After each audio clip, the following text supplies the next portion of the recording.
Barbara, thank you so much for joining me today. This is going to be such a juicy episode. We've been chatting already, Yeah. but welcome to the podcast and thank you for adding to the conversation on what it means to be enough.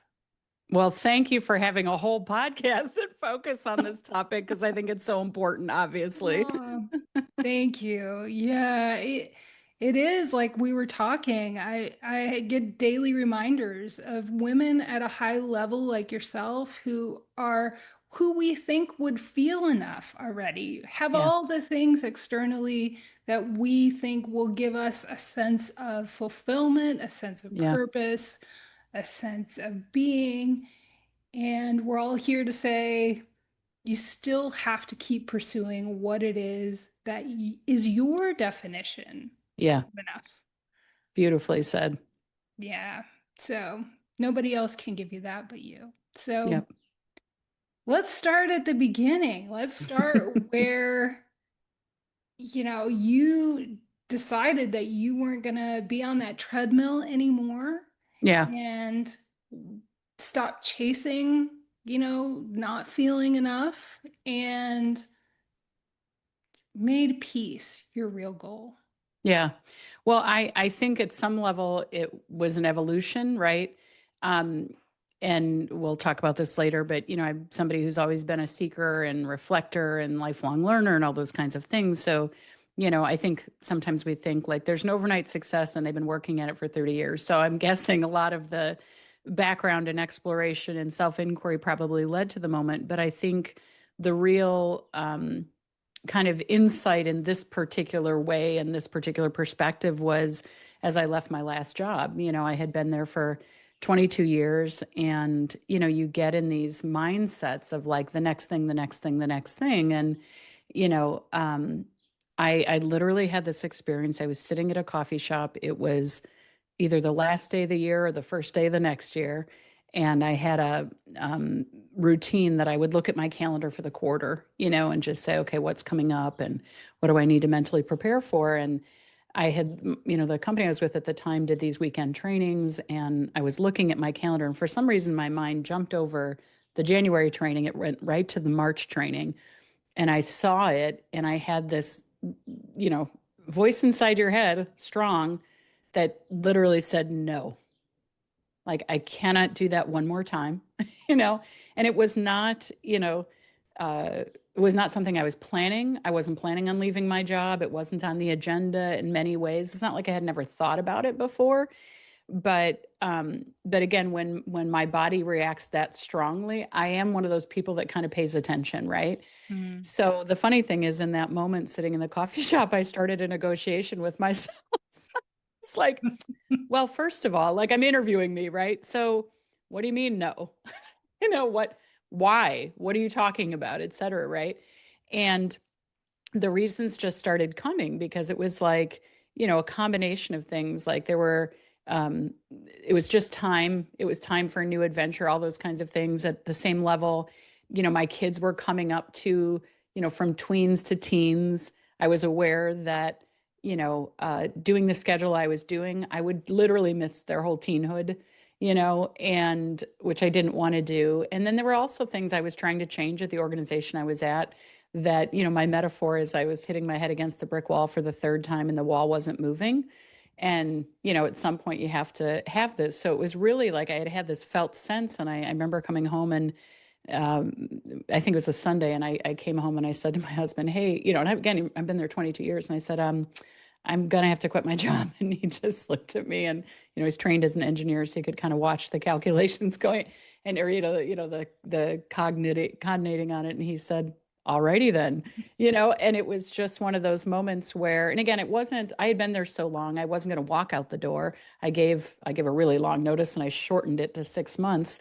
Um, but that moment, right, was kind of a big turning point, an inflection point to say, who am I? What am I about? What am I chasing? What is this for? To what end? Right.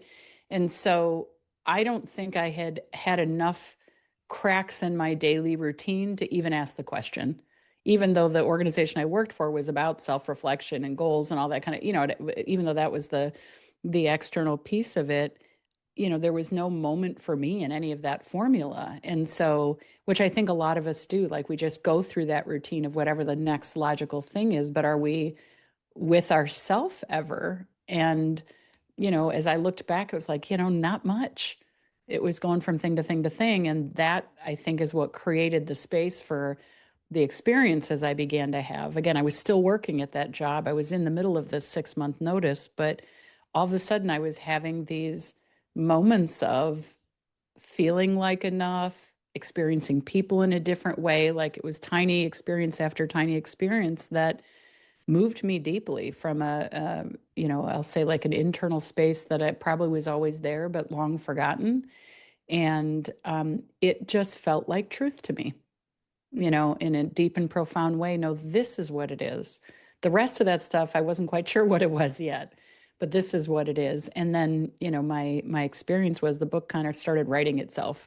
I was reflecting on experience as I was having, but it felt like a momentum beyond me. Because again, I'm still working, I'm still doing all the other things. I'm just fitting this in the cracks, but um, I couldn't, I couldn't unsee or unfeel what I had felt.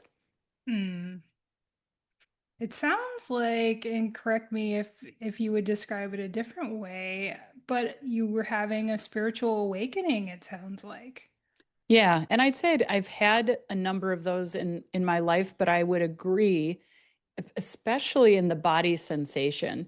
I literally remember I was having some body pain, which I wasn't even conscious of because I was so busy, right? That's what we do as moms sometimes. It's like, well, I'll take care of me later. I'll deal with that later. We just don't even tune in. The interesting thing was I told my husband I was going to give notice. 4 hours later, that pain was gone out of my system. And I thought, well, isn't that interesting, right? Here Mm. we were, and again, not that that always works, but Hmm. from the sense of it, it was definitely a spiritual download. It was a spiritual Hmm. call. I think from a spiritual perspective, that door had been getting knocked on for about 10 years. I Mm. think I was just finally in a place where, again, there's both sides of enough, right? That sense Hmm. of feeling enough, but also enough.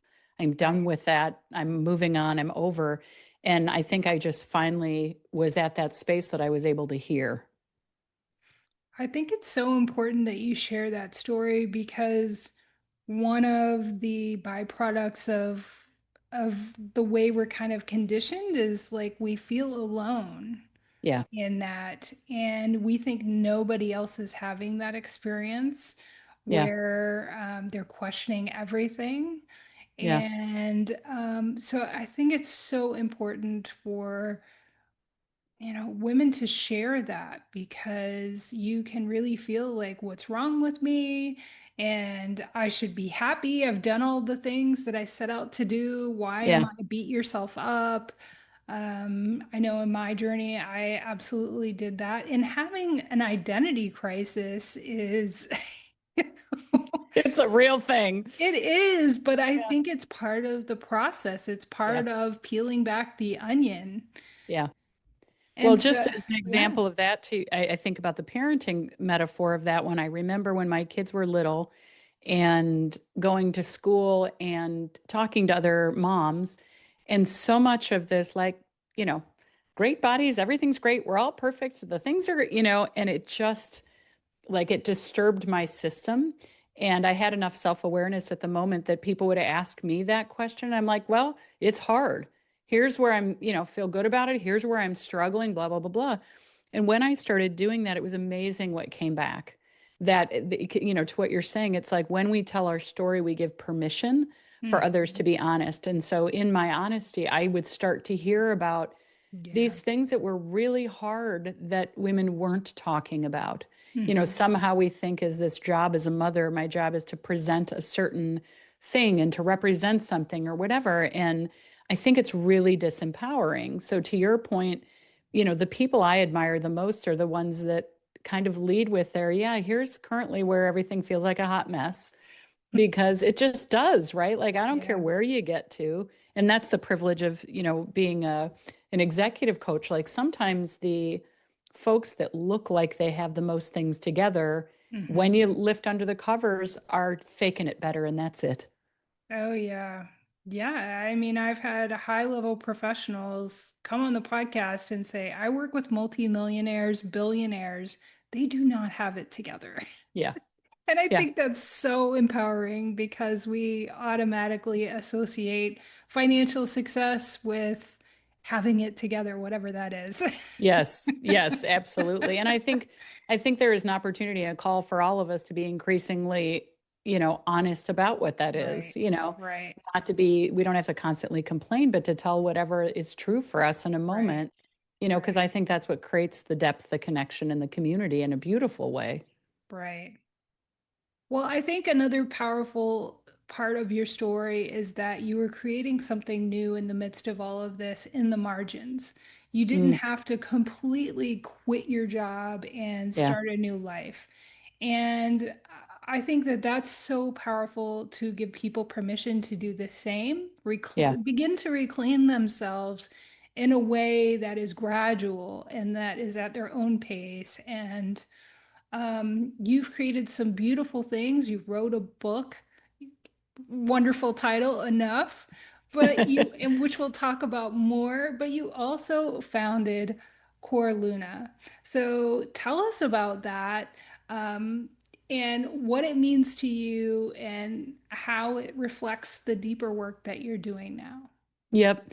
Well, I'm going to answer that, but I want to go back to something you said because I think it's really important to underline, which is I think there is this mistaken, misguided perception and therefore expectation that, and I'm going to say particularly as women, that if we create something, it must have a timeline, a purpose, and an outcome.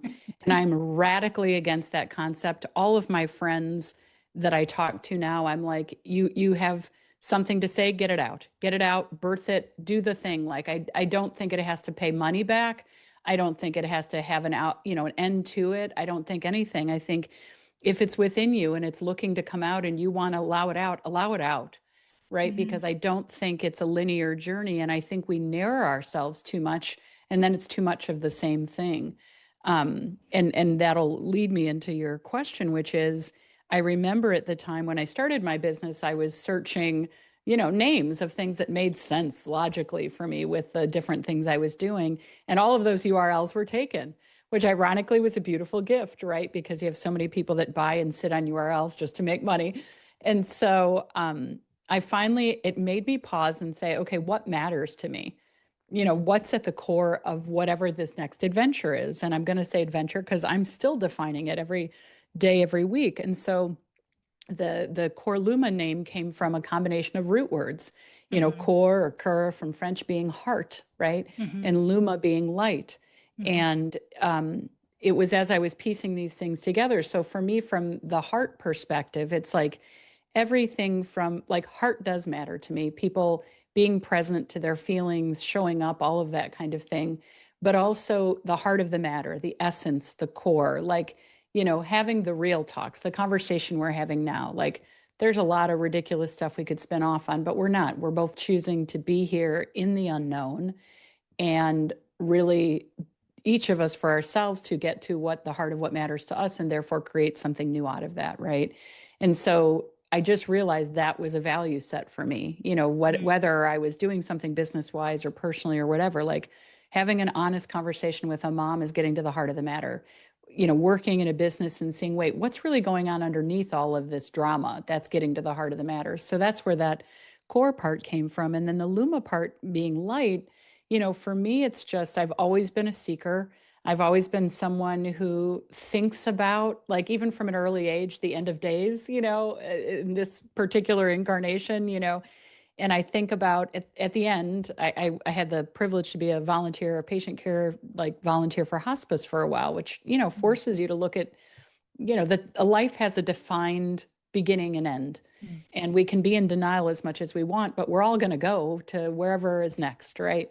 And so I would often do that exercise of almost fast forwarding myself to the end and thinking, all right, at that point, what do I want to have reflected on, said, et cetera. And as my journey developed over time, I really realized that the things like the typical achievements weren't the things I was going to want to, I will have wanted to be a little bit more of a light in the planet in any way. And I will probably get teary because I feel moved just talking about it. And that can look a lot of different ways, you know. It can be kindness to a stranger. It could be, you know, not strangling my kids when I'm so frustrated. It could be like, it could take so many different moments, or helping someone out, or whatever it looks like. But that's the part of, to me, of being a light in some ways, is like, you know, when the measurements are done, I always say this, like, my three things I even want for my kids: I want them to love themselves and respect themselves as fully as possible. I want them to surround themselves by people who truly care about them. And at the end of the day, I want them to have been a net plus on the planet. You Mhm. know, like, that's it. How that looks and what that looks like is none of my darn business, right? But I think the same thing for myself. That light is, I want to have had things be a little brighter because I was here. And so, so that Core Luma really came together to be an umbrella that could hold a lot, you know, Mhm. where again, people would get too much in their heads about, well, what's the structure of your company and what, da, da, da. And again, I come from marketing, I come from all those things. I'm like, no, you're missing this. It's a spiritual journey for me. You know, that's who I work for. And this is just an umbrella for Mhm. whatever's supposed to come next. And my job's just to show up to it and see where it goes. Yeah.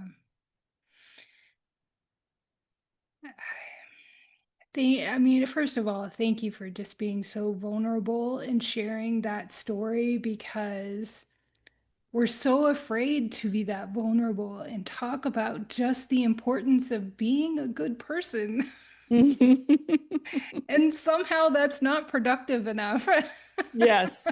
I didn't tick anything off some achievement list when I did that. Right. Yeah. And then more importantly, as a mom, beyond anything else, being kind to a stranger or whatever, you're setting you're creating a pathway for your children, Hmm.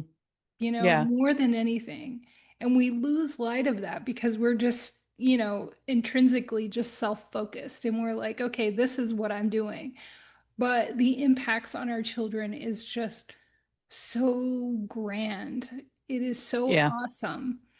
Um, Well, and I think with that, holding also a hot mess, right? Like, there's yeah, plenty of things I can reflect on and say, boy, if I were different, if my background were different, if I weren't so triggered in these moments, there's a thousand things I do differently. But, you know, I joke, but I'm like, well, they picked me, so they knew what they were getting into. So it's this whole, like, you get all of it, right? And right. so to have the intention to create a space, a model, or whatever, with all of my imperfections, I think Yeah, is the real challenge. Because again, you know, I think the more experiences I have in life, I realize how little control we have. And right. so we do our best to set that template, and then they make their choices, right? My Yeah. kids are teenagers. So we're just at that moment where there's, Mm, you know, a deeper individuating where they're figuring out for themselves. And I don't care what agendas I had, you know, you learn real right. quickly, like, Oh. yeah, no, they're their own beings. Yep. Oh, Yeah. yes, that's so true. I have to walk back on so many things I said before I had children. I'm never going to do this. I'm not, Yeah. oh my God, da, da, all those things. Yeah, well, I think that that is really an amazing foundation for what Mm. you're doing now. And part of that is your book, Enough. Finding peace in a world of distractions, hustle, and expectations. Chef's kiss to that title. It just describes the last 5 years of my life, and I wish I would have started much sooner. Yeah. So let's talk about, the seduction of self-improvement, and what do you think we're really seeking when we're chasing betterment, and what we might be avoiding and bypassing? Well, loaded question. I mean, that was Yeah. a lot you just asked there. So I'll try to take it a piece at a time. But I'll just say, so like, I am and have been in my life a self-improvement junkie. You know, Yeah. if you take a snapshot of my bookshelf and the things that I've kept versus give away over the years, like, been there, the number of Yeah. workshops, the number of all those things. So I do think those have a place for somebody like me who loves to seek and explore and all that kind of thing. Hmm. But my shift on that was when I all of a sudden realized I was getting really petty and judgy about other people who are quote unquote less conscious, right? Mm. Like, wait, what? And so fortunately I had this little like self-intervention of going, wait a minute. In my book, I talk about the ladder of comparison, and I wasn't comparing my body to their body. I wasn't comparing my money to their money, but I was climbing up on these other people because they hadn't chosen whatever this was. And I thought, oh, you hypocrite. Like you purport these values and here you are not living them, because that whole point is the opposite point of everything I say that I believe, right? And so in that space, I realized, wow, even that inquiry has a real dark side, because there's a lot that's cooked into self improvement that we're not aware of, right? And again, by the way, for your listeners, like take the courses, do the things, read the Yeah. books. Like I love all of that stuff with a caveat, with a perspective, with a framework, right? Mm-hmm. So, one of the things that I realized at that moment that was so inherent in the phrase, right, is self improvement, as if right now I'm not perfect, as if Mm-hmm. right now I'm not, and I will cry again, magnificent, delightful, just as God, spirit, love, universe, the world intended me, as if being present with you, just with, my extra pooch and all my, whatever struggles, like that is lacking. And so there's just a fundamental foundational thing that is unconscious, right? That says, I should improve this. And that's one of the things when I was in this inquiry of realizing I get to change this. I Mm-hmm. get to I get to lose weight. I get to make more money. I get to have better relationships. I can choose any of those as a playground of possibilities of what this life is about. But if I go deeply into my own core values, do I have to? No. No. Mm-hmm. I don't believe that. My spiritual beliefs are no. Like Yeah. all of this, just as it is actually not a problem. And so I think for me, really having that wake up call of realizing how unconsciously seductive it could be, because it runs in the face of enough, right? Then Mm-hmm. I'm right back there saying, well, if I only get more conscious, then I'll be enough. Well, if I only am more aware, if I only have these self improve, if I only handle these 5 tips in relationships, then I'll be enough. And once again, I'm back chasing the tail that I never grab, right? And so that's the problem to me. It's not the actual classes in and of themselves. And if they invite me to be in a space where my heart is expanded and discovering and I'm exploring, then more power to me.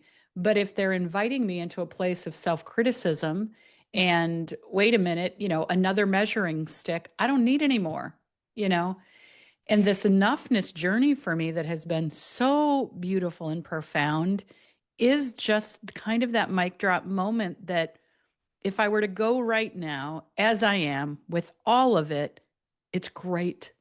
It's not only like, and it doesn't even matter whatever, I might be having problems with or what I'm not proud of, but it's great. It's perfect. It's divine. It's magnificent. And that's the peace, right? The peace is that moment of realization that with every single hot mess and everything dropping, I am still enough, in the eyes of spirit, however you define that. And that's, in my personal opinion. And so for me, as I allowed that possibility in, it shifted the other stuff.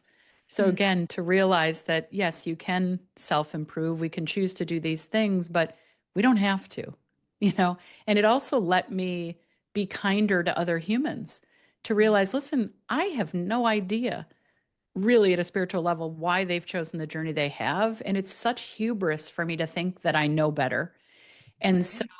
even someone who might be a total jerk, right? They may, in this particular life experience, that's something they're playing with, working on, discovering. Like even for myself, I try to pick a theme every year because it works for me, and my theme this year is kind of self-focused, selfish. Like, Mm-hmm. do I get to do that? Because it breaks every rule. It breaks the faith I was raised in. It breaks the family beliefs. It breaks everything. And I don't know the answer, but I get to give myself permission to try to prioritize myself. Whoa. Some other people might look at the decisions I make out of that and have a lot of judgments and opinions, and they're welcome to Yeah. them. But it's my unique fingerprint expression and playground. Mm-hmm. So powerful. Like, I don't even know how to add to that, but that is like such a high level of consciousness. And it is hard once you invite any expansion of any kind into your life to not go, oh, if only they knew, or, but that also helps you reflect on we're all on our own journey. Yeah. And the best thing that we can do with any expansion is just live the best life as an example. Yeah. And like you said, we don't need another yardstick. Like, Yeah. oh my God, we have a I got closet plenty. full. As moms, as women, it's like, oh my goodness. Well, to that point, there's a yardstick for like even people. I remember when I launched my business, 4 months in, were asking me like, "Did you do this? Did you do this? Are Oh having this yeah. kind of success?" Da da Yeah. da da. And thankfully, because of the time of life that I was in, and this is where you said it earlier, like, wish I'd known this 30 years early. For the Yeah.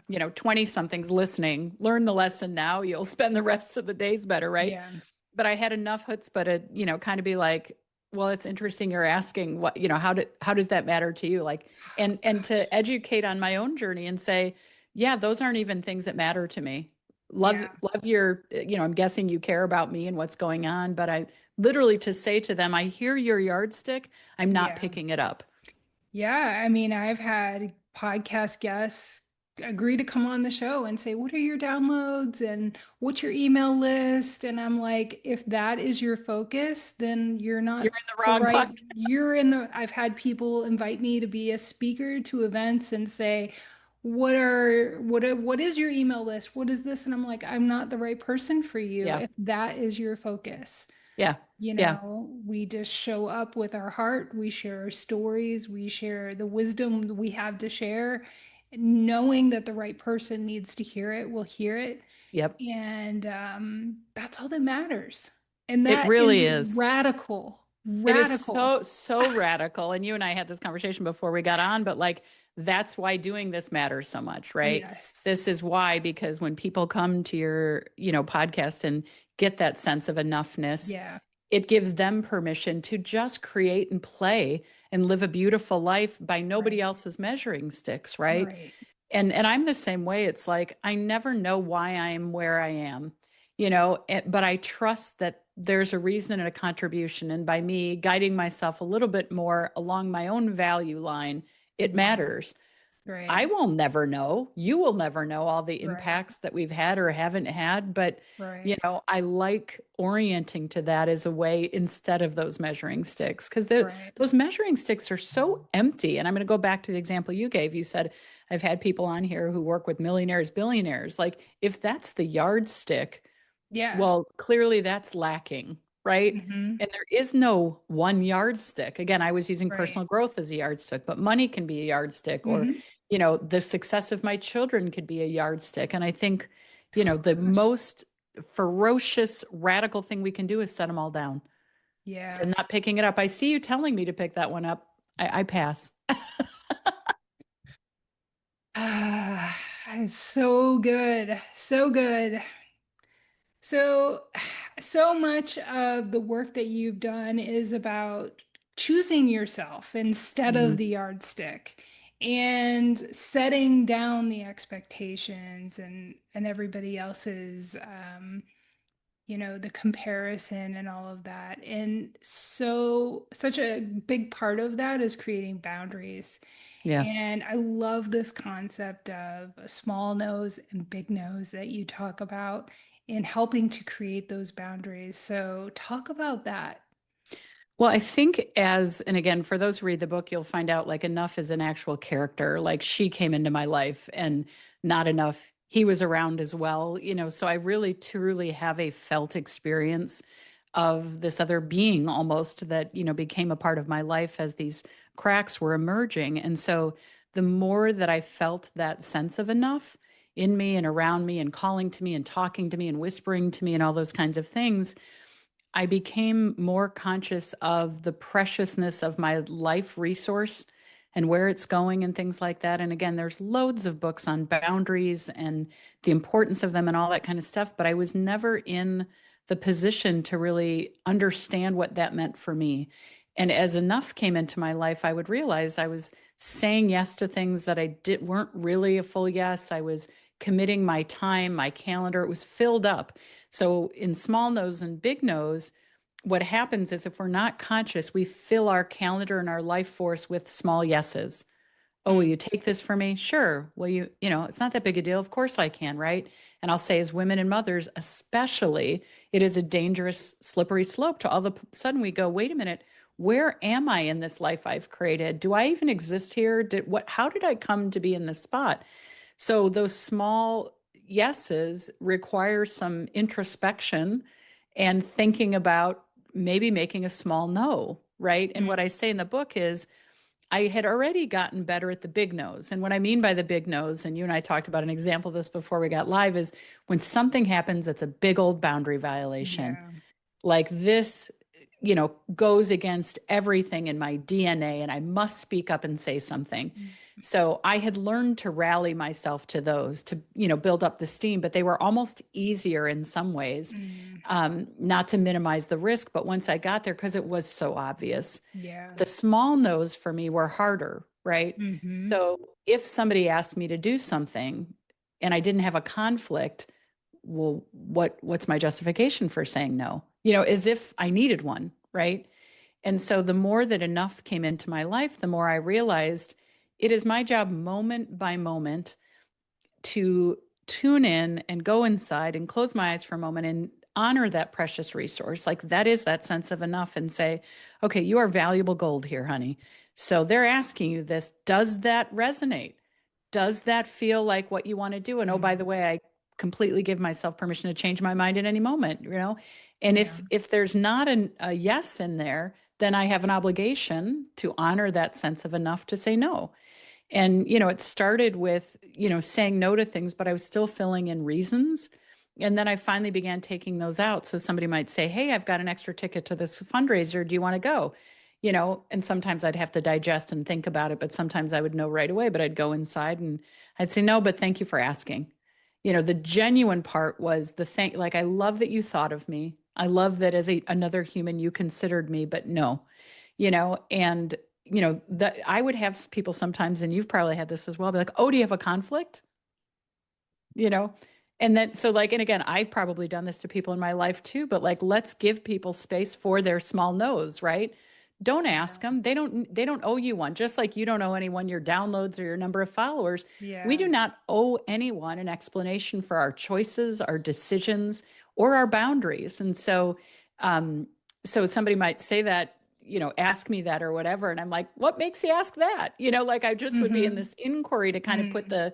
the thing back, because, and my circle of friends knows me enough now that they might ask me sometimes. They'll be like, okay, is this one of those just small no's, or is this, but mostly because they're educating themselves on how to, have permission. So now it's a different conversation. But to really say, and I got better and better, it's like, nope, it's just not a fit for me. Mm. So I have no conflict. Of course I could go, or I have the resource, or I have the space or whatever, but doesn't work for me right now. Mm. And again, even in that, there might be another minute next week that I desire to do that. But right now, in this moment, as I tune Yeah. into myself, the answer is no. And I found that the more and more I made those small no's, the more it was like enhancing my discovery of myself, Mm. to let my enoughness be informed by those as much as anything else. And Mm-hmm.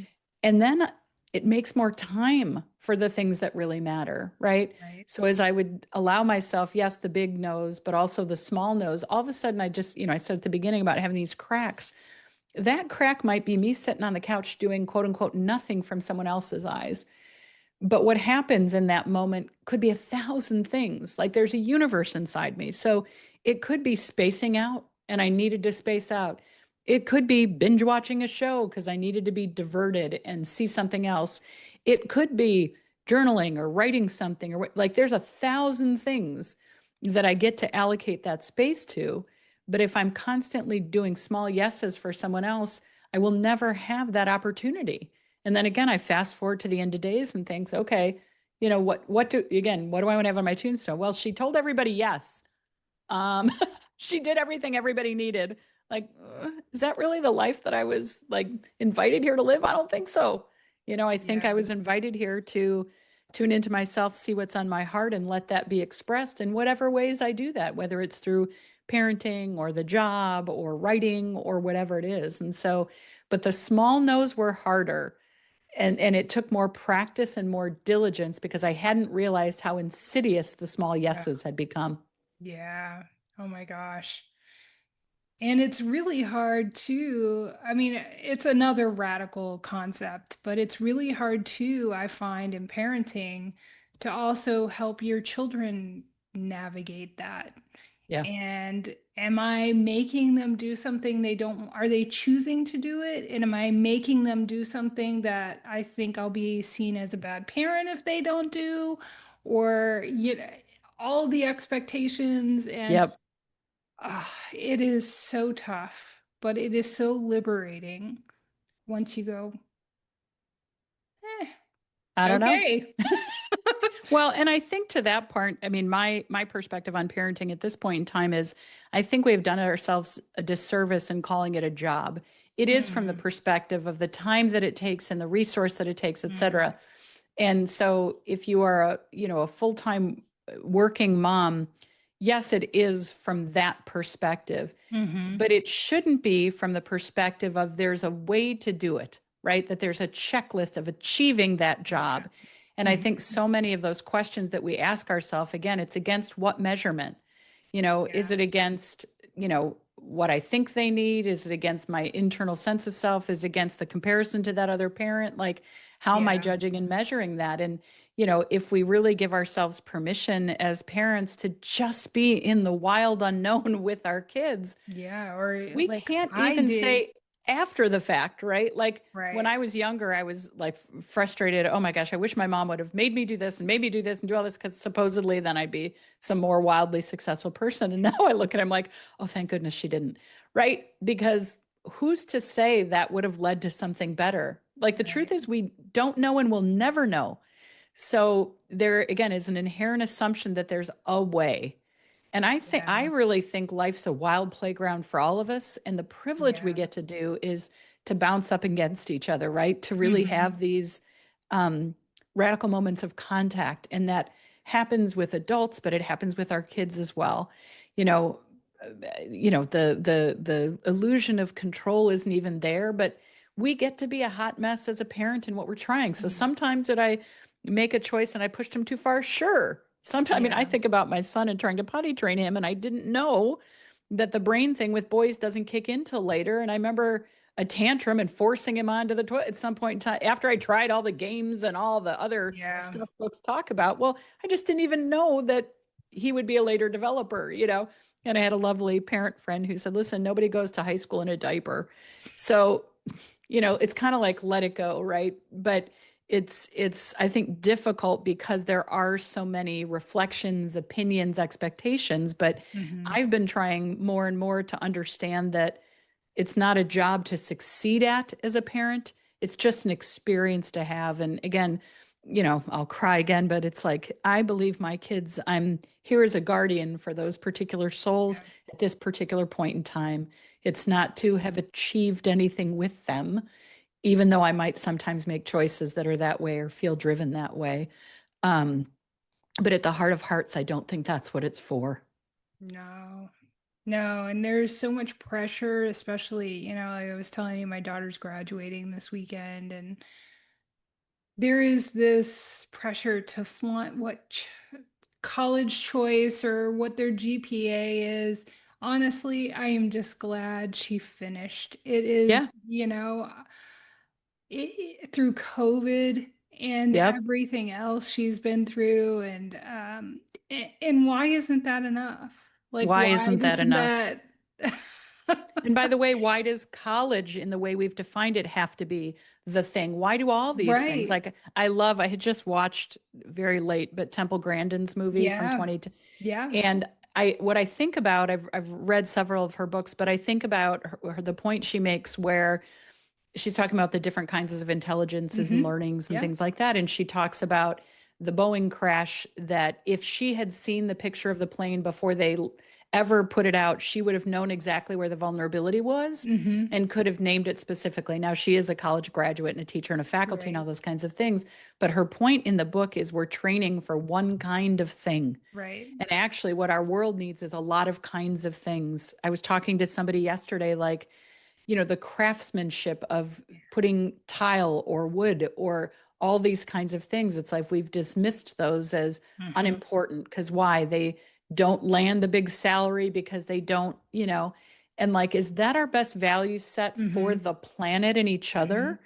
Or Yeah. is that some bizarre movie we've stepped into with a certain measuring stick, right? Yeah. And again, we inadvertently sometimes put each other as parents in that pressure situation. Oh, where are they Yeah. going? What are they doing? What? Yeah. Because we don't have better questions, right? Right. It's Or we're not yeah. experienced in them, and Yeah. and I think that's the piece of it. But who are we to say that's the way and that some of the most, you think about even dyslexia being a thing that's named now. Mm-hmm. So many wildly successful folks that have dyslexia who would have been under the measuring sticks, dismissed, called stupid, called all of these things. The Mm-hmm. truth is we're the ignorant ones. We have no Yeah. clue.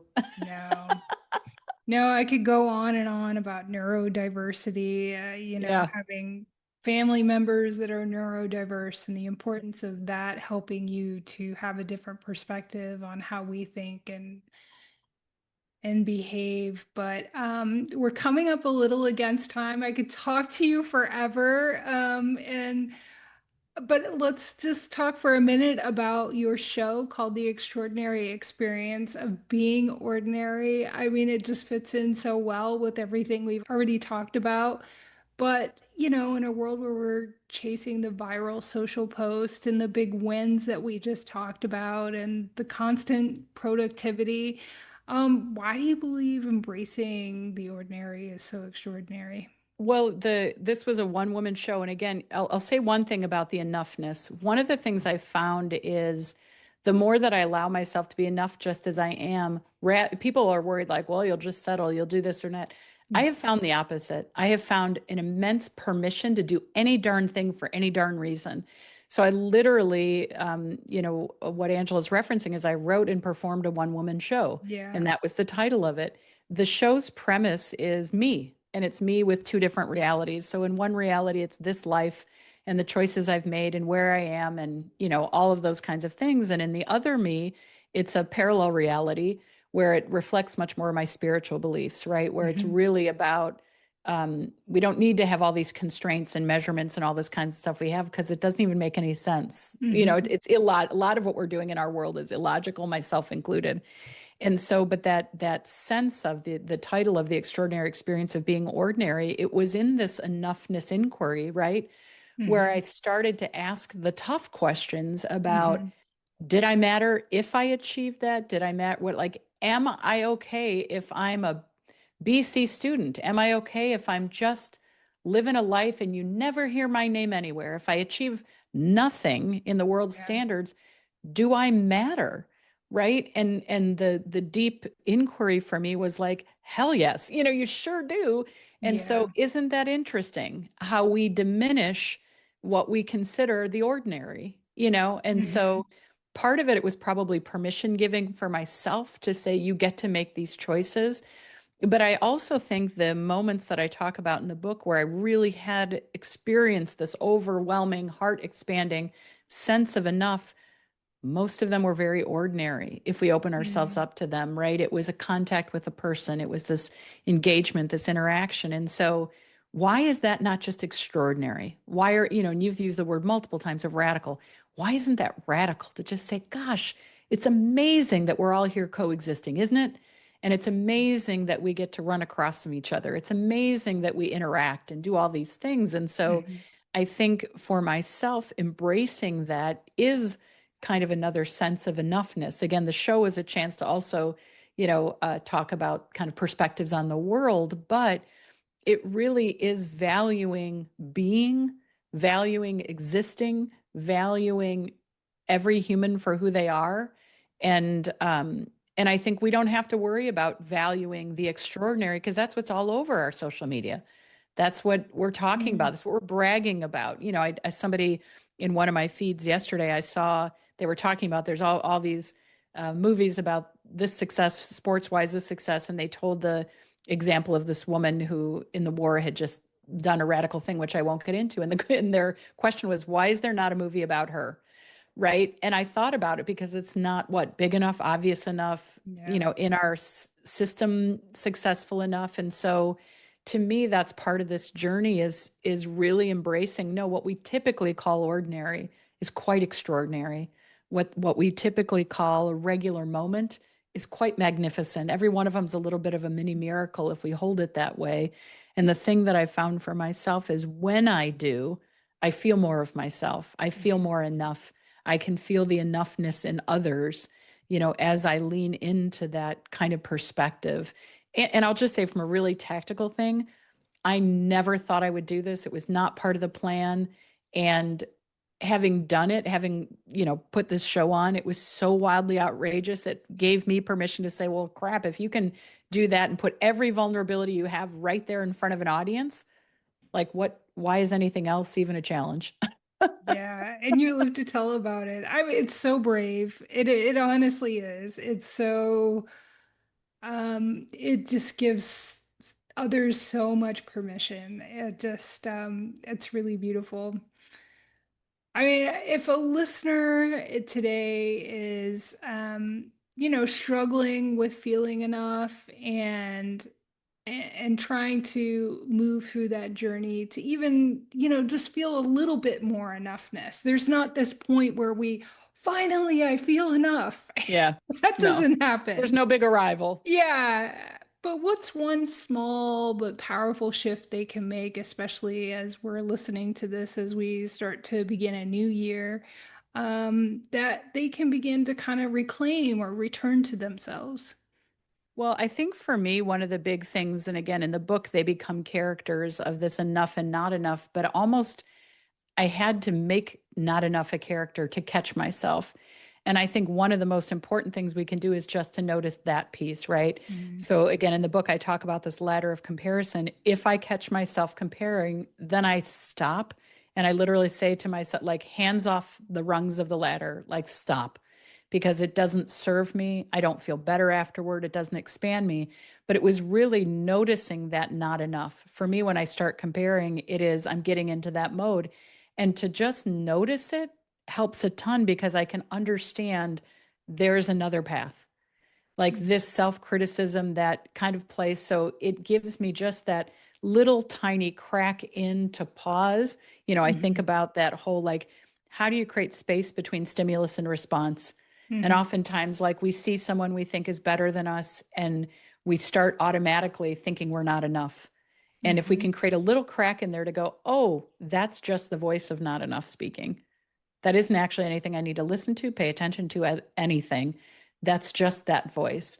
I think that's the most powerful first thing we can do because it creates the space of awareness so that there's another possibility. Otherwise, we're kind of mindlessly going through it without Right. even noticing it. Yeah. Such a powerful shift. And I don't even know where I thought that voice came from Yeah. before I kind of had my awakening. I don't know if I thought it was me or, it's just the awareness is so powerful and knowing that it's most of the time not telling the truth. Yeah, well, and I love what you just said about I don't know where that voice came from, or I thought it was because I never really thought about it this way till you just said that, but I did think that voice was me and that Mm, that voice was somehow serving me. And mm, when I could say, "Oh, that's not enough's voice. That is mm, not my voice," then I can hold it out here and see if there's anything valuable I want to get out of it or not. mhm. See, does it uplift me, expand me, and motivate me, or does it depress me and put me in a less than state? But I think to your point, it's like I needed to pull that out of being my own voice as if that was a Yeah, thoughtful reflection and put it out here and say, right. that's something else. I don't know where it comes from either. It's probably shaped by upbringing and a lot of life Yeah, experiences. But to say at least that isn't me, that voice right. is not me, that is Mm. a character. Yeah, I think that's a really powerful strategy to give it a name to Yeah. Which I we love can, that. we can call it Joe or Henry or Harry. Whatever, you Yeah, can pick anything, right? Yeah. right. I think one guest called it the bad roommate or something like that. Oh, I love that. I It love was that. great. Yeah. Barbara, this conversation, I could literally talk to you forever. I mean, Ditto. it's just been so fulfilling and reaffirming. The universe knew I needed to talk to you to feel enough in the midst of a move and so much changing in my life. Like, am I doing enough? And Mhm. I think attracting somebody like you and what you're doing to be a guest on this podcast, that's a resounding yes. So thank you for that. Thank you for all of your insight and let listeners know where they can continue the conversation and get the book and learn more about you. Thank you. Well, I just want to say it's a privilege and honor. I literally, for the listeners, I think Angela and I literally could do 8 hours of this. We aren't gonna, but there's Maybe enough of sometime. that resonance, right? But yeah, the book's available on Barnes and Noble or Amazon, the usual sources. And again, it's Enough by Barbara Burgess. There's a number of Enough books. But if folks want to, I do a little weekly kind of inspiration, thoughtful reflection, short kind of thing, they can go to beenough.com. And that's a sub page on my website where you can sign up for that. And in the bigger business stuff, it's Core Luma, CORLUMA.com, where, I work to apply kind of some of these principles as I'm supporting people in business and all the other stuff they're doing. Yeah, I love that. And I'll leave all those links in the show notes below. Thank you so much for such a great conversation. Thank you.